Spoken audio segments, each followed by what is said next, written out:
श्री गुरुचरित्र अध्याय 8 मराठी भावार्थ। कुरवपुरात एक वेदशास्त्र संपन्न ब्राह्मण राहत होता। त्याची पत्नी अंबिका ही अत्यंत सुशील व पतिसेवेत तत्पर होती, परंतु तिचे पूर्वकर्म असे होते की तिचे पुत्र जन्मताच मरण पावत असत। तिने अनेक व्रतवैकल्ये केली, त्यामुळे पुढे दैवयोगाने तिला एक पुत्र झाला, परंतु मंदबुद्धीचा होता। सर्व उपाय करून झाले, पण काही सुधारणा झाली नाही।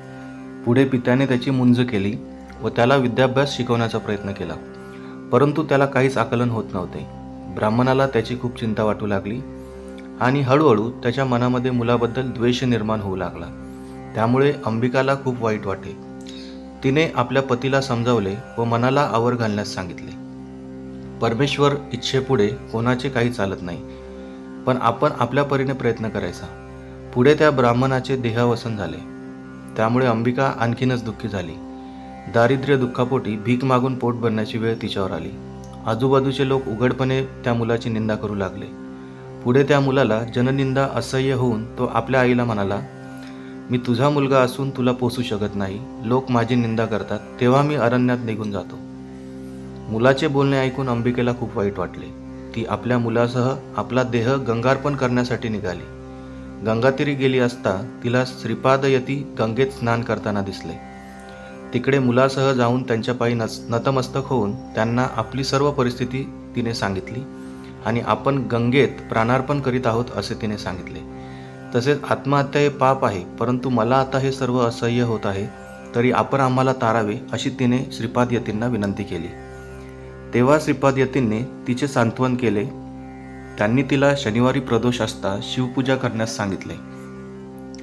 या पूजेचे महात्म्य तिला पटावे म्हणून पुढील कथा सांगितली। राजा चंद्रसेन व त्याचा मित्र मणिभद्र यांच्याजवळ शंकराने दिलेला परिसाचा गुण असलेला चिंतामणी होता। राजा महाकालेश्वर मंदिरात शिवार्चन करीत होते। तेथील पूजा पाहून काही गवळ्यांच्या मुलांनी दगड मांडून भक्तिभावाने शिवपूजा आरंभिली। सायंकाळ झाली तशी सर्व मुले घरी निघून गेली, परंतु एक मुलगा तसाच डोळे मिटून शिव आराधना करीत बसला। रात्र होताच त्या मुलाची माता तेथे आली व सर्व पूजा उधळून देऊन मुलाला मारत घरी घेऊन गेली। मुलगा रडू लागला व त्यातच दुःखावेगाने बेशुद्ध पडला। त्याच्या भक्तीने शिवशंकर प्रसन्न झाले व त्यांनी मुलाला दर्शन दिले व एक रत्नजडित देवालय तेथे निर्माण केले।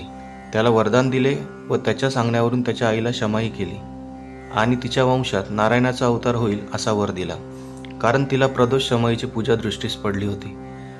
श्रीपादयतींनी ब्राह्मण स्त्रीला शनी प्रदोष समयी शंकराची पूजा केल्यास तुझ्या कुळात माझ्यासारखाच पुत्र जन्माला येईल असा आशीर्वाद दिला व त्यांनी तिच्या मुलाच्या मस्तकावर हात ठेवून त्याला महाज्ञानी केले।